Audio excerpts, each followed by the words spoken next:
സാമൂഹികമായിട്ടുള്ള ഒരു വിപ്ലവത്തിൻ്റെ പശ്ചാത്തലത്തിൽ കുറച്ച് ജനങ്ങൾ ഒരുമിച്ച് നിൽക്കുമ്പോഴാണ് അവർക്ക് രാഷ്ട്രീയ അധികാരം കൈയാളാൻ സാധിക്കുന്നുള്ളൂ എന്നുള്ളതാണ് നമ്മൾ പറഞ്ഞത്. അതിനു വേണ്ടിയിട്ട് SNDP ഒരു ഉദാഹരണമാണ്, അതുപോലെ NSS ഒരു ഉദാഹരണമാണ്. NSS എന്ന് പറയുന്ന ആളുകൾ കുറച്ച് ജാതികൾ ചേർത്തുകൊണ്ട് പരസ്പരം കല്യാണം കഴിക്കാൻ ഉള്ള മെൻ്റൽ ബ്ലോക്ക് മാറ്റിക്കാനുണ്ടായത്. അതാണ് അടിസ്ഥാനപരമായിട്ട് നമ്മൾ സാമൂഹിക വിപ്ലവം എന്നൊക്കെ, ഒരു ജനതയാവുക എന്ന് പറയുന്നതൊക്കെ എന്ന് പറഞ്ഞു കഴിഞ്ഞാൽ അതാണ് അതിൻ്റെ അടിസ്ഥാനം എന്ന് പറയുന്നത്.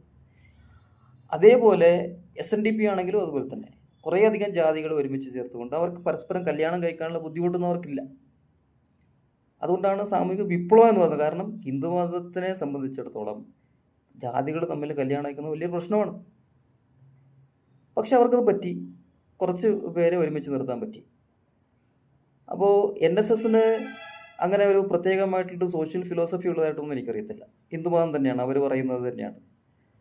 ഇപ്പുറത്ത് NSS എന്ന് പറയുന്നത്, SNDP എന്ന് പറയുന്നത് ബ്രാഹ്മണരോട് കലഹിച്ച് തന്നെയാണ് ഒരു വിപ്ലവം ഉണ്ടാക്കിയത്. പക്ഷേ പിൽക്കാലത്ത് അതിൽ വലിയ വ്യത്യാസങ്ങളില്ലാത്തതുകൊണ്ട്, അത് ഭക്തിയും ആയതുകൊണ്ട് തന്നെ കൃത്യമായിട്ട് ഹൈജാക്ക് ചെയ്യാൻ പറ്റി.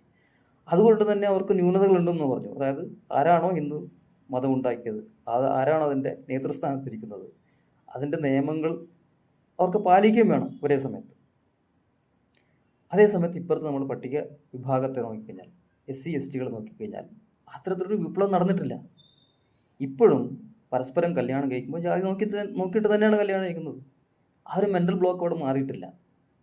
അപ്പോൾ ആ മെൻ്റൽ ബ്ലോക്ക് മാറാൻ വേണ്ടി, അത് മാനസിക പ്രശ്നമാണ്, അതിനെ മാറാൻ വേണ്ടിയിട്ടുള്ള ഒരു സോഷ്യൽ ഫിലോസഫി നമ്മൾ എടുക്കുകയും ആ സോഷ്യൽ ഫിലോസഫി ആരാണോ പറഞ്ഞത് അവരെ കൃത്യമായിട്ടുള്ളൊരു നേതൃസ്ഥാനത്തിൽ കൊണ്ടുവരികയും അല്ലെങ്കിൽ നേതാവായിട്ട് അംഗീകരിക്കുകയും ചെയ്യുന്ന സമയത്ത് മാത്രമാണ് അത് മാറത്തുള്ളൂ.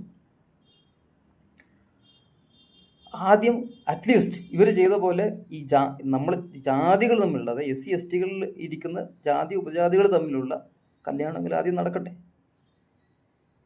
അപ്പോൾ അവിടെയും നമ്മൾ ഒരു കോംപ്രമൈസ് നമ്മൾ തയ്യാറാവേണ്ട ആവശ്യമില്ല. കാരണം നമുക്ക് ഹിന്ദു മതത്തിനേക്കാൾ എത്രയോ ഉദാത്തമായ, ലോകത്തിൽ തന്നെ ഉദാത്തമായൊരു സോഷ്യൽ ഫിലോസഫി നമുക്കുണ്ട്. പിന്നെ എന്തിനാണ് നമ്മൾ മേടിക്കുന്നത്? അപ്പോൾ അതിനകത്ത് നിൽക്കേണ്ട കാര്യം പോലും നമുക്കില്ല.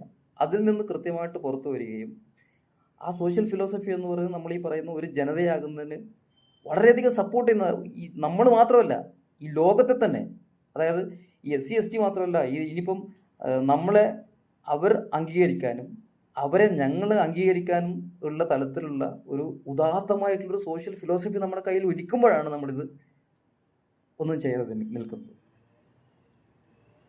അപ്പോൾ ഈ ദലിത് എന്ന് പറയുന്ന, അല്ലെങ്കിൽ CSDS എന്ന് പറയുന്ന, അങ്ങനെ ഒരു 1,000 അത് പ്രാദേശികം മാത്രമല്ല, ഇപ്പം ദേശീയ തലത്തിലെടുത്ത് നോക്കിയാൽ പിന്നെ BAMSF പോലത്തെ സംഘടനകളുണ്ട്, അല്ലെങ്കിൽ BSP പോലത്തെ സംഘടനകളുണ്ട്, രാഷ്ട്രീയ സംഘടനകളുണ്ട്. ഇവരൊന്നും ഈ പരസ്പരം ഒരു ജനതയാകുന്നതിനെ കുറിച്ച് ആലോചിക്കുന്ന പോലും ഇല്ല എന്നുള്ളതാണ് നമ്മൾ കാണേണ്ടത്. അപ്പോൾ അങ്ങനെ ഒരു സോഷ്യൽ ഫിലോസഫി എടുത്തുകൊണ്ട്, അല്ലെങ്കിൽ അങ്ങനെ ഒരു പിന്നെ സോഷ്യൽ വിപ്ലവം, സാമൂഹിക വിപ്ലവം നടത്തിയിട്ടില്ലെങ്കിൽ നമുക്കൊരു ജനതയാകാൻ സാധിക്കില്ല.